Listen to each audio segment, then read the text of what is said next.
Allah lah yang mengutuskan fil ummiyin, dalam kalangan golongan ummi. Dalam kalangan golongan ummi. Rasulan minhum, seorang rasul daripada kalangan mereka. Yang tugas sifat rasul itu adalah yatlu alaihim ayati, membacakan ayat-ayat Allah Subhanahu wa taala kepada mereka. Wa yuzakkihim, menyucikan mereka daripada kefahaman, kepercayaan, keyakinan, akidah yang sesat. Wa yu'allimuhumul kitab, dan mengajarkan kepada mereka Alkitab, Al-Quranul Karim, ayat-ayat Allah Subhanahu wa taala, wal hikmah, dan ajarkan tentang mereka kebijaksanaan, ilmu, pengetahuan tentang syariat Allah Subhanahu wa taala. Wa in kanu min qablu la fi dhalalin mubin, dan sesungguhnya mereka sebelum Allah Subhanahu wa taala bangkitkan Rasulullah, mereka berada dalam kesesatan yang mubin, terang, yang jelas, yang nyata. Ini dalam ayat kedua Allah Subhanahu wa taala beritahu, Allah bangkitkan seorang rasul daripada kalangan golongan ummi. Golongan ummi ini merujuk kepada siapa, tuan-tuan yang rahmati Allah? Merujuk kepada orang yang tak boleh membaca, golongan yang tak boleh membaca, tak boleh menulis. Ni golongan mana ni tuan-tuan? Yang dimaksudkan bangsa Arab. Ya, kerana dalam kalangan bangsa Arab ni ramai yang tak boleh membaca, yang tak boleh menulis. Termasuklah disifatkan Rasulullah juga bersifat ummi, tak boleh membaca dan tak boleh menulis. Allah Subhanahu wa taala lantik daripada mereka ni seorang rasul, yang tugas rasul itu membacakan kepada mereka ayat-ayat Allah Subhanahu wa taala, ajarkan tentang Al-Quran. Sedangkan dulu mereka ni sesat. Sebab apa? Mereka mengamalkan agama syariat Nabi Ibrahim alaihi wassalatu wassalam, tetapi mereka menjadi sesat kerana mereka mengubah suai kepercayaan akidah. Mereka berubah suai syariat ibadah yang ada dalam syariat Nabi Ibrahim. Maka mereka jadi sesat. Jadi tugas Rasulullah sallallahu alaihi wasallam ajarkan semula, perbetulkan balik situasi yang ada. Kembali semula kepada syariat Allah Subhanahu wa taala yang benar. Tuan-tuan dan rahmati Allah. Jadi dalam ayat kedua ni Allah kata bangkitkan rasul daripada kalangan bangsa Arab. Dalam ayat yang ketiga surah Al-Jumu'ah ni Allah Subhanahu wa taala berfirman, wa qarina minhum lamma yalhaqu bihim wa huwal azizul hakim. Dan Allah Subhanahu wa taala juga mengutuskan Nabi Muhammad kepada akharin, kepada golongan-golongan yang lain daripada mereka, lain daripada bangsa Arab tu. Maknanya selain daripada bangsa Arab, bukan bangsa Arab. Allah utuskan juga Nabi Muhammad kepada orang yang bukan bangsa Arab. Lamma yalhaqu bihim, yang bangsa Arab ni belum lagi menemui mereka, belum lagi bertemu dengan Rasulullah sallallahu alaihi wasallam, tapi pasti akan jumpa, pasti akan bertemu dengan bangsa Arab, bertemu dengan Rasulullah sallallahu alaihi wasallam, bertemu dengan syariat Islam. Dan ingatlah, Allah ulang balik sifat Allah yang awal dalam ayat pertama, Al-Aziz, Al-Hakim. Allah ni sifatnya maha kuasa lagi maha bijaksana. Jadi tuan-tuan dan rahmati Allah, dalam 3 ayat ni Allah beritahukan kepada kita, Allah utuskan Rasul walaupun daripada kalangan bangsa Arab, tetapi Rasulullah tu bukan Rasul untuk bangsa Arab sahaja.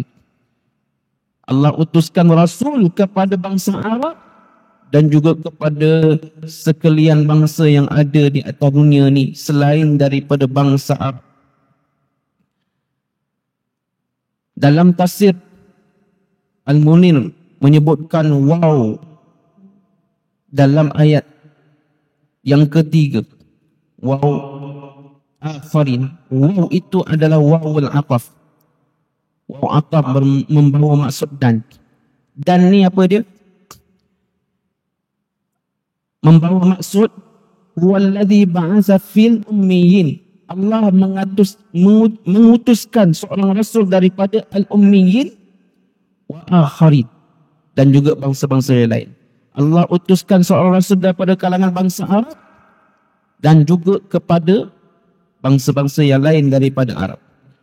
Tuan-tuan rahmati Allah, dalam hadis ni, hadis yang menceritakan tentang penurunan surah Al-Jumu'ah, bila Rasulullah sallallahu alaihi wasallam baca surah Al-Jumu'ah sampai ayat yang ketiga, wa akharina minhum lamma yalhaqu bihim wa huwal azizul hakim, sampai ayat yang ketiga ni, ada seorang sahabat bertanya kepada Rasulullah, man hula'i ya Rasulullah, siapa yang dimaksudkan dengan orang-orang yang lain daripada bangsa Arab tu wahai Rasulullah? Sahabat tanya tu, Rasulullah tak jawab. Rasulullah senyap. Tanya lagi, Rasulullah senyap lagi. Sampai 3 kali tanya. Lepas tu baru Rasulullah jawab.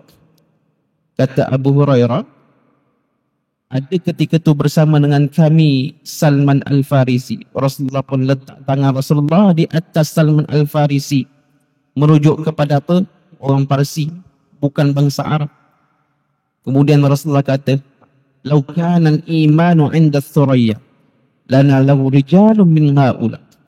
Kalaulah iman itu berada di bintang-bintang, berada di langit, tentu orang-orang Parsi akan mencapai iman berkenaan. Tuan-tuan rahmati Allah, nak menunjukkan apa? Pasti berjaya mencapai iman yang kedudukannya begitu jauh, begitu sukar untuk dicapai. Ya, kat bintang ya, nak pergi naik apa? Kapal terbang, kapal angkasa, ada sampai ke bintang. Tak ada lagi ya. Nak cerita sampai ke bulan pun payah lah. Sampai ke planet yang ada dekat sistem suria ni ada lagi. Macam belum ni orang yang dah ada sampai ke planet ni, ini sampai ke bintang lagi jauh. Yang kita nampak daripada bumi ni satu kejadian yang kecil, walhal lebih besar daripada matahari. Ada orang yang pernah sampai. Tapi nak ceritakan tentang bahawa betapa besarnya usaha, tingginya, gigihnya usaha yang dikeluarkan, dijalankan untuk mencari iman, sehingga walau susah macam mana pun pasti akan dapat juga memiliki iman berkenaan. Ni siapa yang berusaha ni? Ya, golongan yang bukan bangsa Arab. Tuan-tuan yang dirahmati Allah Subhanahu wa taala. Ya, jadi kita sebutkan kisah Salman pada hari ini, kisah yang diceritakan sendiri oleh Salman. Bila orang yang melalui perjalanan hidup mencari iman, mencari hidayah, mencari takwa, mencari kebenaran ni diceritakan dengan penuh mendalam. Cerita dia terperinci lah, sebab dia sendiri yang lalui. Apa kata Salman? Kuntu fata farisiyan min ahli Asbahan min qaryatin yuqalu laha Jayyad. Saya ni orang Parsi, berasal daripada Asfahan ataupun Isfahan. Kampung saya bernama Jayan. Isfahan ni kira sekarang ni Iran, tuan-tuan. Berada di Iran. Ayah aku ni orang terhormat, kira ketua kat kawasan aku ni. Macam ketua kampung ke ataupun penghulu ke. Orang dihormati lah, berkedudukan tinggi. Dan bukan sekadar berkedudukan saja, dia adalah orang yang paling banyak harta lah kat situ. Kadang-kadang ada ketua kampung tapi dia tak banyak harta. Ini dia orang hebat dan ada banyak harta. Aku ni pula habba khalqillahi ilaihi manzur itu, orang yang paling dia sayang sejak aku lahir. Memang semakin hari makin dia sayang kat aku. Sampaikan oleh kerana dia dah terlalu sayang ni, apa yang dia buat? Hatta habasani fil baiti khasyatan aliyya kama tuhbasul fatayat. Dia kurung aku kat dalam rumah, tak bagi aku keluar. Sebab apa? Bimbangkan keselamatan aku. Takut bila aku keluar macam-macam benda tak elok jadi. Kena kurung kat rumah. Ijtahadtu fil majusiyah, dan kami ni, aku ni tekun dalam agama majusi. Sampaikan aku dilantik menjadi penjaga api. Orang majusi ni sembah api. Dijadikan api itu sebagai api suci. Jaga betul-betul, jangan sampai terpadam. Maka tugas Salman apa dia? Oleh kerana dia dilantik sebagai penjaga api, tugas dia petik api. Jangan sampai api itu terpadam. Terpadamnya petik. Siang, malam, itu kerja dia. Ayah ni pula, dia orang kaya. Dia ada ladang yang besar. Kata Salman, ayah aku ada ladang besar. Dan ayah aku sendiri yang usahakan ladang tu. Dia sendiri yang semai, dia sendiri yang tuai hasil. Dia uruskan ladang tu sendiri. Jadi, nak jadi ceritanya, satu hari, ayah aku ni sibuk sangat. Terlalu sibuk.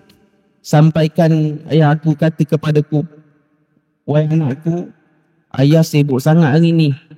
Kamu tolong pergi ke ladang, uruskan ladang, buat-buat kerja yang ada kat sana. Jadi aku pun, ayah aku dah suruh, aku pun keluar daripada rumah. Time ni dapat keluar. Tapi ada kerja lah, bukan keluar saja, ada kerja, kena pergi ke ladang. Aku keluar menuju ke arah ladang, tapi dalam perjalanan menuju ke sana tu aku melintas marartu bi kanisatin min kanaisin Nasr. Aku lalu di hadapan sebuah gereja orang Nasrani. Fasana ta'aswatan fiha. Aku dengar daripada luar suara mereka sedang sembahyang. Jadi aku rasa macam nak tahu. Dia menarik perhatian Salman lah. Aku tak tahu ni agama apa. Apa yang mereka baca. Aku tak tahu sebab, yalah, selama ni aku duduk kat rumah, tak ada maklumat sampai. Kongkong macam tu je, tak tahu cerita. Kali ni lah baru dapat dengar apa yang ada kat luar ni. Jadi aku rasa nak dengar. Bila begitu aku pun masuklah kat dalam gereja tu, aku nak tengok sendiri apa yang mereka lakukan. Bila aku tengok, jadi aku rasa kagum dengan sembahyang yang mereka lakukan. Aku jadi tertarik dengan agama ni, rasa, bagus dah. Sampai terdetik ke hati dia. Hadza khairun min alladhi nahnu alayh. Agama ni lagi bagus daripada agama kami. Maka aku pun duduk dengan mereka tu sampailah matahari terbenam. Walhal tugas dia kena pergi ke ladang. Tapi dia tak pergi pun sebab leka dengan apa yang dilihat di gereja berkenaan. Tuan-tuan, dikatakan apa yang dilihat oleh Salman di gereja berkenaan. Orang Nasrani beribadah pada ketika itu dengan ibadah yang masih belum lagi diubah suai. Maknanya apa? Akidah ibadah yang benar, apa yang diajarkan oleh Nabi Isa alaihi salatu wassalam. Wallahu ta'ala. Tapi ada maklumat kata gitulah. Maknanya apa tuan-tuan? Apa yang Salman lihat kalau itu benar? Apa yang Salman lihat itu adalah suatu bentuk kebenaran. Tak pelik lah. Apabila Salman yang masih lagi muda pada ketika itu, dia tertarik kepada sesuatu yang benar. Kalau kita lihat hadis Rasulullah sallallahu alaihi wasallam dalam Sahih Al-Bukhari daripada Abu Hurairah, Rasulullah sallallahu alaihi wasallam bersabda, "Kullu mauludin yuladu 'alal fitrah." Semua yang dilahirkan itu dilahirkan dalam keadaan fitrah. Suci bersih. Hatinya tak kotor lagi. Siapa yang jadikan anaknya kotor? Fa'abawahu yuhawidani. Kedua ibu ayahnya lah yang menjadikan anaknya Yahudi. Au yunasirani, atau menjadikan anaknya Nasrani. Au yumajjisani, atau menjadikan anaknya sebagai seorang majusi. Ini mak ayah lah yang mencorakkan kehidupan anaknya. Walhal anak tu lahir elok, suci bersih seperti kain putih yang belum dikotori dengan apa kotoran. Tetapi yang menyebabkan anaknya menjadi kotor adalah kedua ibu bapanya. Sekarang Salman ni dia muda lagi. Kalau kotor pun belum betul-betul kotor lah kira. Maka tak pelik lah. Dia nampak suatu kebenaran, dia rasa seronok, nak tahu, nak belajar. Dia pun tanya kat orang gereja tu, ni agama apa yuk? Agama asal daripada mana ni? Orang gereja bagi tahu, ni agama berasal daripada Syam. Syam. Tuan-tuan, Syam sekarang ni kat mana? Sekitar lebih kurang di Syria. Syria, Jordan, Palestin, Lebanon, sekitar gitulah. Itu Syam dulu. Itu asal agama Nasrani, orang gereja beritahu. Dia bila dah malam, dia pun balik.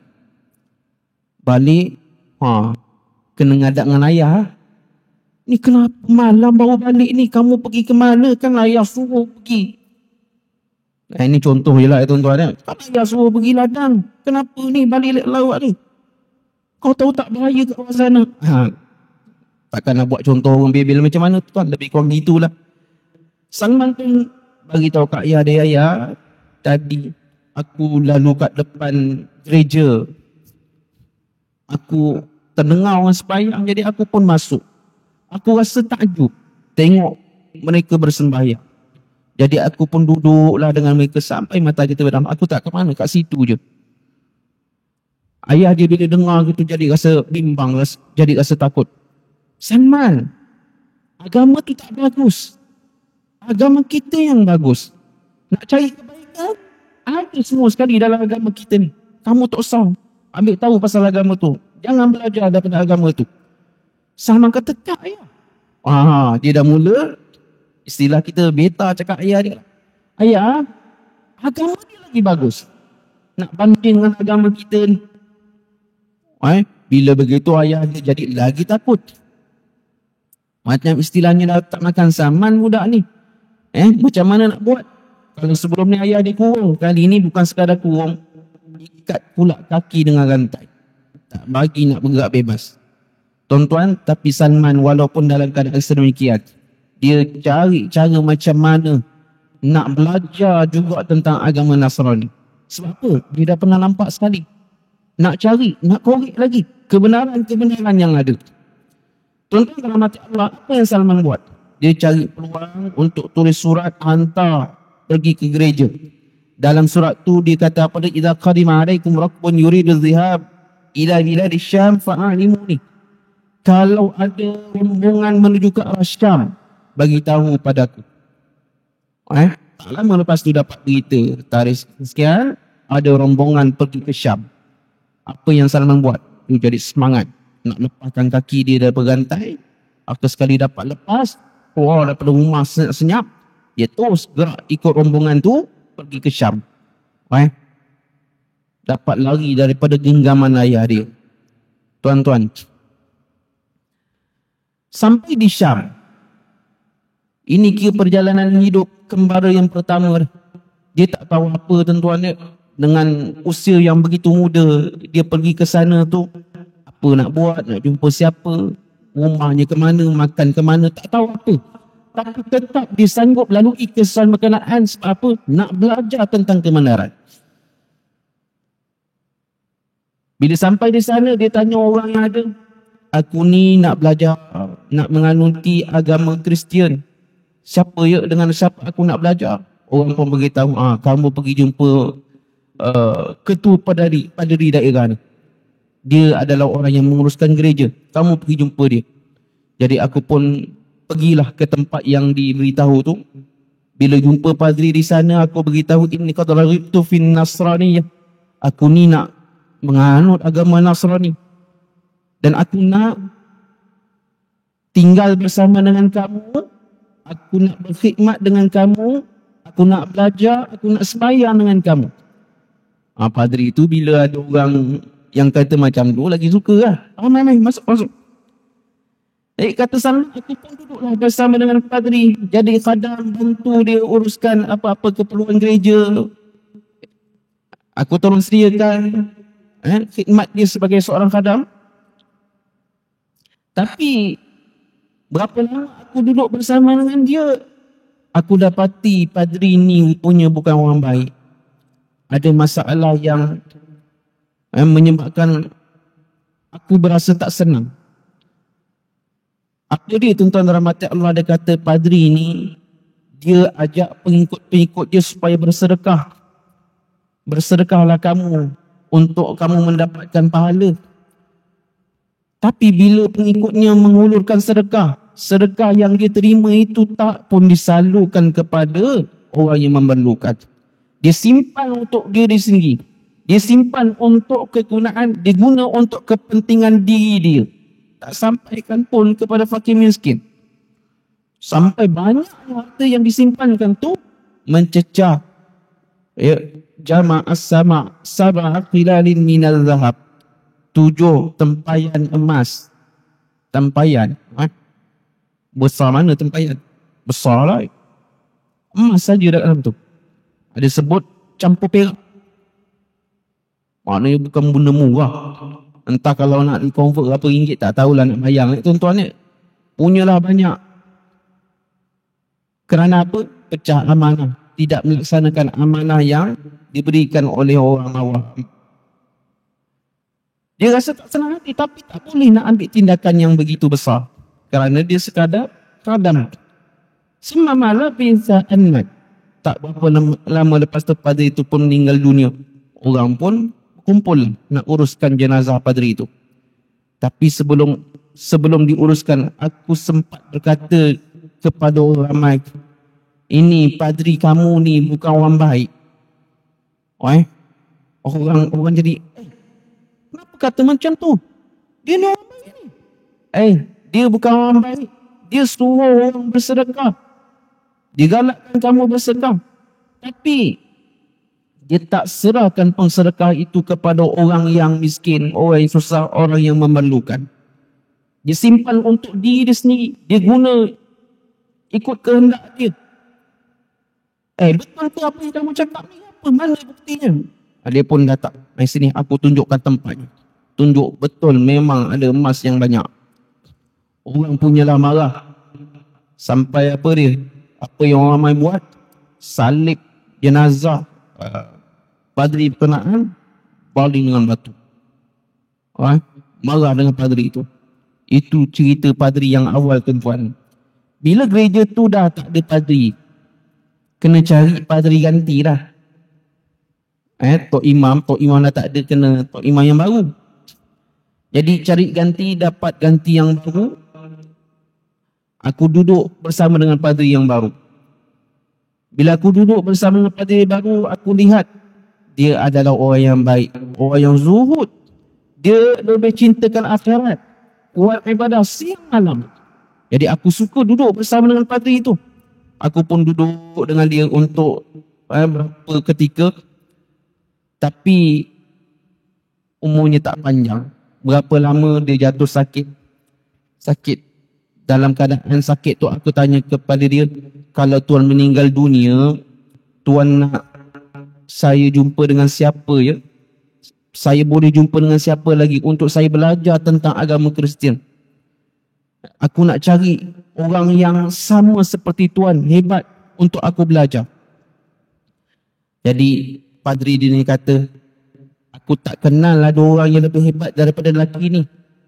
Kamu pergi jumpa seorang padri yang berada di Mosul.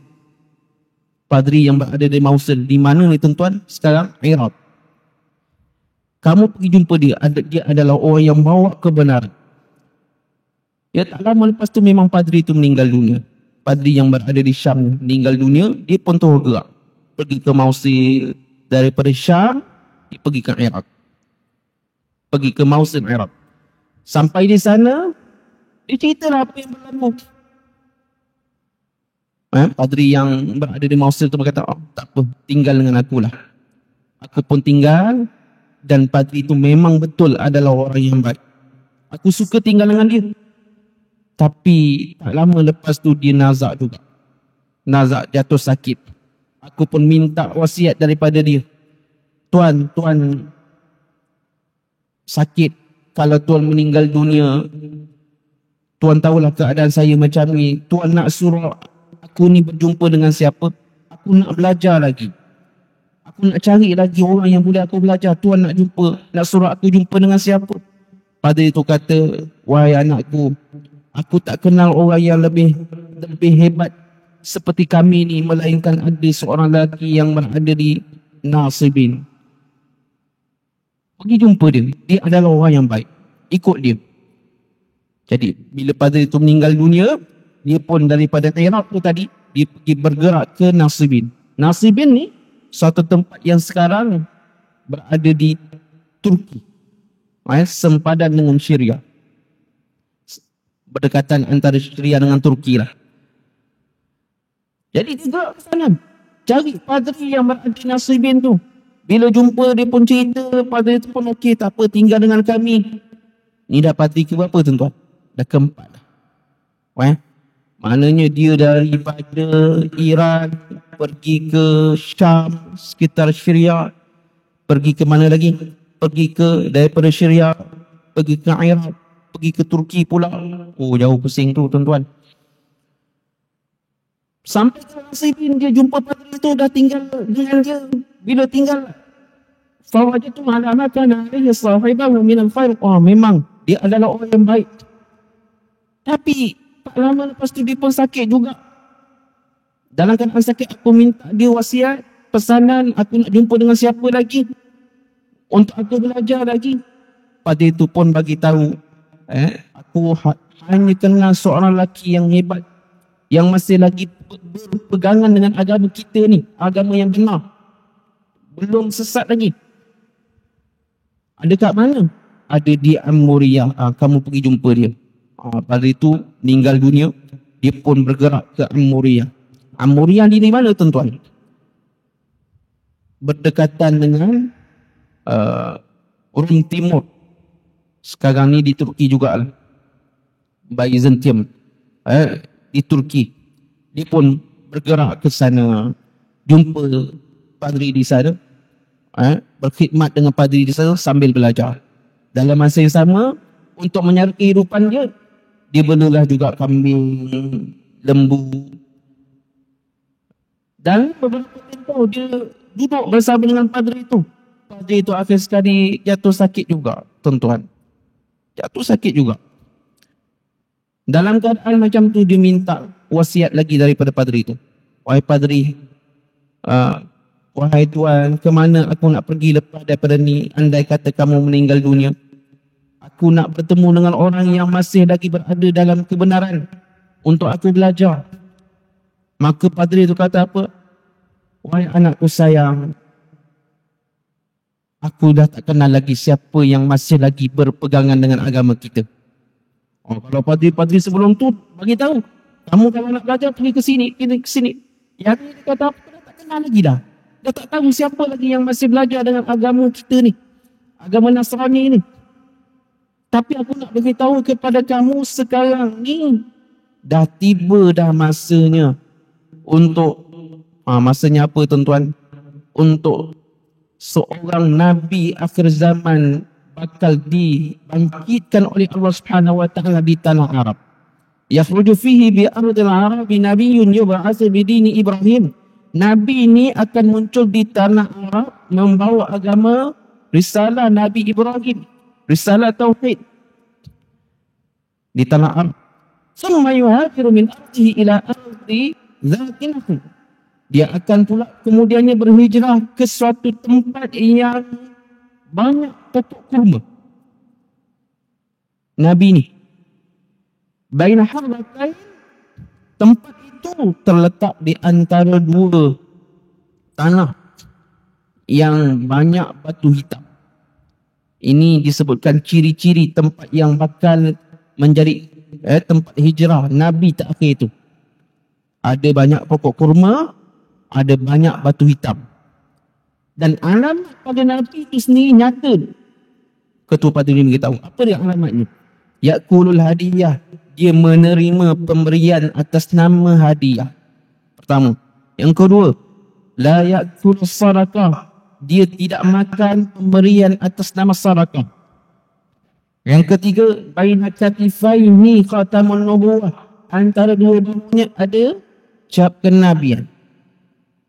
Ini 3 tanda yang ada pada diri Nabi berkenaan. Jadi Salman diingat pesanan daripada Tok Guru dia ni lah kiranya.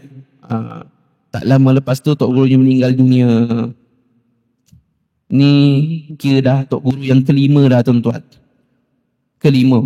Dengan jarak perjalanan yang begitu jauh kembali mencari hidayah ni. Akhir sekali Tok Guru dia meninggal dunia, meninggalkan suatu pesanan. Dia pun kata apa, aku stay dulu di Amuria ni. Sambil cari cara macam mana aku nak pergi ke Tanah Arab. Tanah Arab yang dikatakan oleh Tok Guru aku tu sebagai tempat yang bakal dibangkitkan Nabi. Macam mana? Sambil menguruskan lembu kambing dia. Satu hari, dia terserempak dengan rombongan perniagaan orang Arab yang lalu kat tempat dia. Jadi pun dia tegur lah. Tegur rombongan tu, dia kata apa, dia boleh tak kamu bawa aku ke Tanah Arab? Bawa aku ke Mekah lah maksud dia. Aku ada kambing, aku ada lembu, kamu ambil lah semua sekali. Ambil. Yang penting bawa aku pergi sana. Rombongan tu bila dah ditawarkan macam tu, dapat kambing lembu ya. Sonok lah. Okey, ikut. Jom. Naik dengan kami. Jadi Salman pun ikutlah rombongan tu. Tapi ditakdirkan oleh Allah Subhanahu Wa Taala, ni perjuangan mencari hidayah yang bukan senang ni. Dia dah macam-macam lah. Ditinggalkan oleh Tok Gurunya. Kali ni bertambah lagi sukar apabila dia dikhianati pula. Sampai di satu tempat namanya Wadil Qura, antara Madinah dan Syam, dia dijual. Walhal dah diberikan kiranya bayaran lah kan, upah untuk bawa ke Mekah. Tapi sampai pertengahan jalan kena jual pula dia. Kena jual. Bila jual, siapa yang beli? Seorang Yahudi. Bila Yahudi tu beli, dia bermaksud dia menjadi hamba kepada Yahudi tu. Dah kena berkhidmat jadi hamba pula. Dah bekerja je. Kerja. Tanpa ada gaji. Tak ada gaji minimum kerja aja. Dapatlah makan sikit, rehat, kerja lagi. Makan sikit, rehat, kerja lagi. Untuk satu tempoh aku kerja, satu hari itu sepupu kepada tuan aku datang nak ziarah tuan aku. Ketika ziarah tu dia lihat aku, diperkenan pula. Dia kata bagus pula ni nampaknya, aku nak belilah.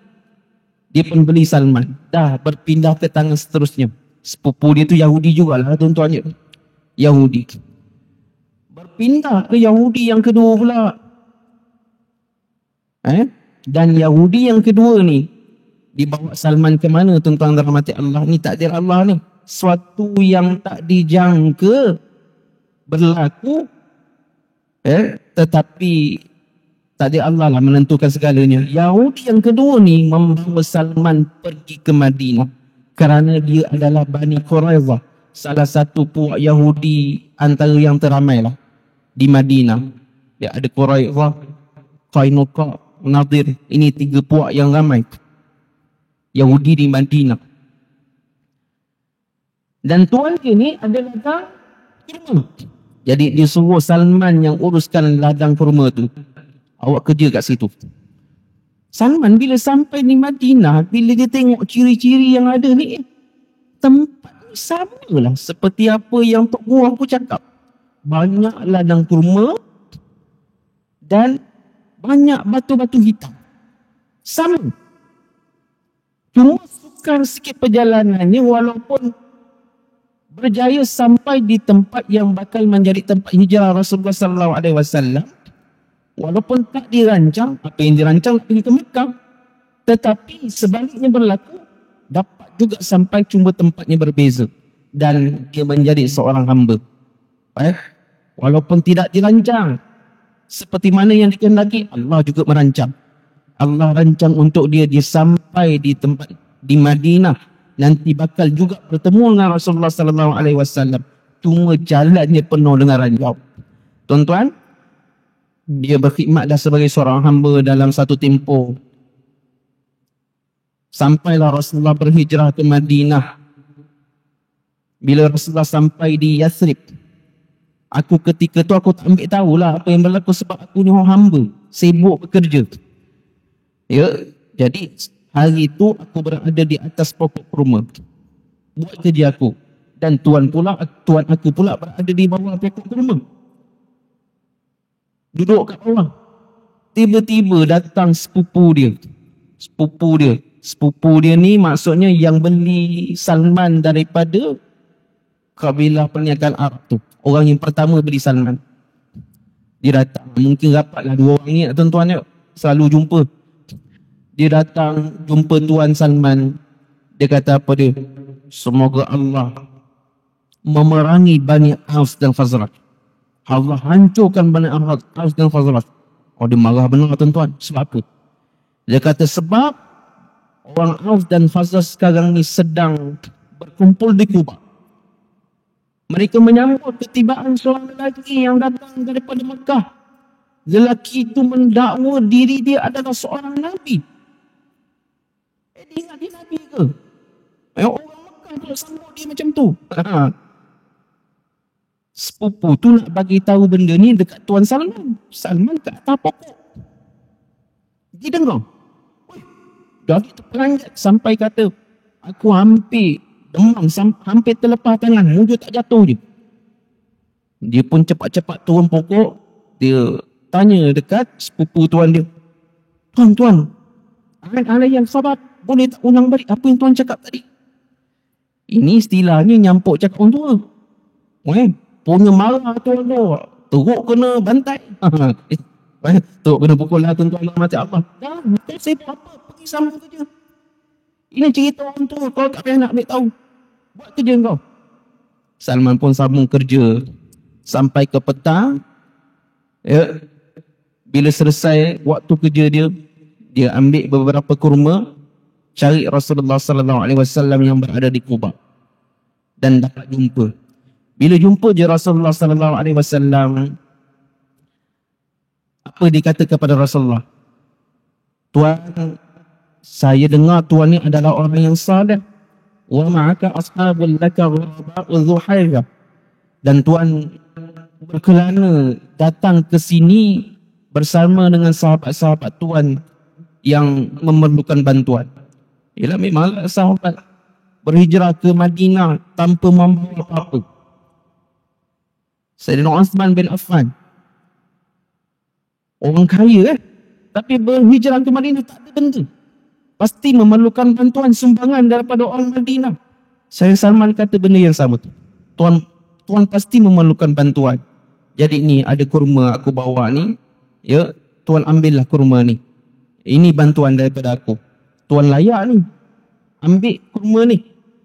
Dia berikan kurma atas nama apa dia? Sedekah kepada Rasulullah. Rasulullah pun buat apa tuan-tuan? Rasulullah ambil kurma tu. Rasulullah hulukan kepada para sahabat. Rasulullah kata, kulu, makan. Jadi, sahabat makan. Tetapi Rasulullah sedikit pun tidak menjamah buah kurma tersebut. Salman tengok, wah, dalam hati dia kata apa? Ini tanda pertama. Salah satu daripada tanda yang guru disebutkan. La ya'kulu sadaqah. Nabi itu tidak makan sumbangan ataupun serahan atas nama sedekah. Tanda pertama tu. Dia pun balik. Sambung kerja dia sampailah masanya. Dia cari peluang lagi. Ketika itu Rasulullah dah pun meneruskan perjalanan sampai di Madinah. Aku pun jumpa dengan Rasulullah. Aku bawa juga buah kurma. Kali ini aku kata kepada Rasulullah, inni ra'aituka la ta'kulu sadaqah. Aku lihat tuan tak makan sedekah. Kalau begitu ini hadiah. Aku berikan kerana aku nak memuliakan kamu. Akramtuka biha. Aku nak muliakan kamu dengan pemberian hadiah ini. Rasulullah pun ambil, Rasulullah jamah sebahagian Rasulullah berikan kepada para sahabat.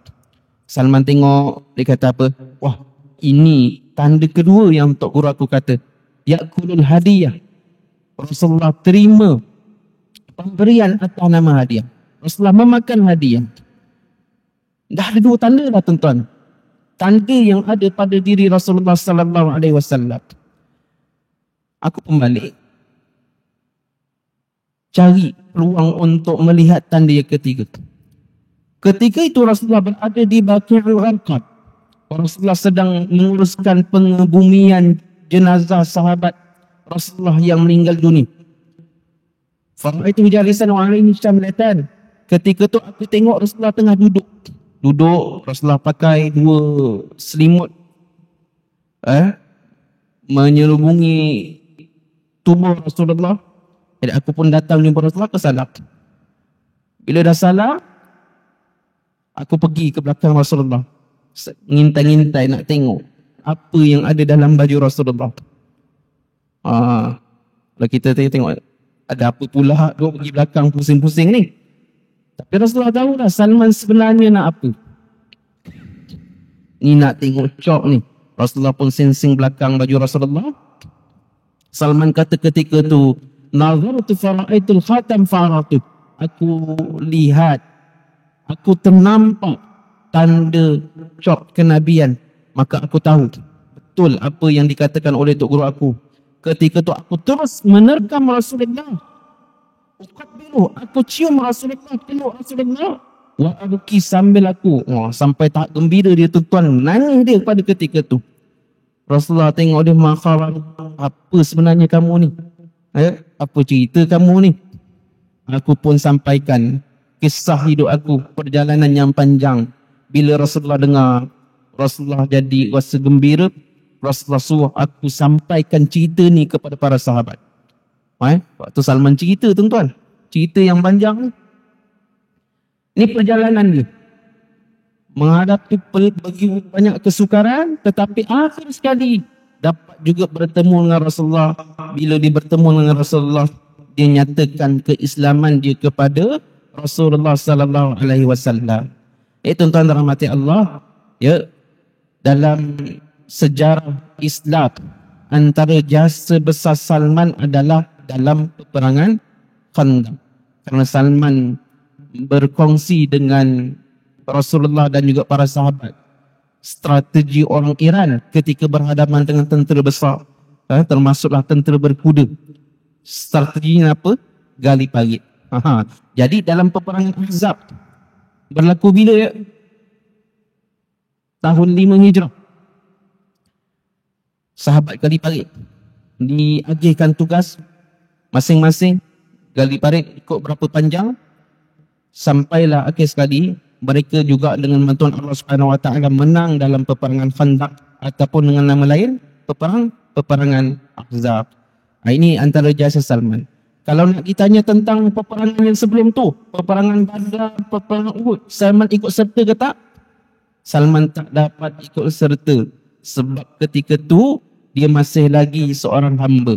Ketika dah berlaku peperangan Khandaq, dia ketika itu telah pun berjaya memerdekakan diri dia dengan bantuan Rasulullah, dengan bantuan para sahabat. Jadi tuan-tuan dan rahmati Allah, mudah-mudahan kita dapat mengambil sedikit semangat daripada kisah Salman ini untuk kita sentiasa memperbaiki diri kita. Alhamdulillah kita dah dapatlah. Kita memang menerima nikmat iman dan Islam.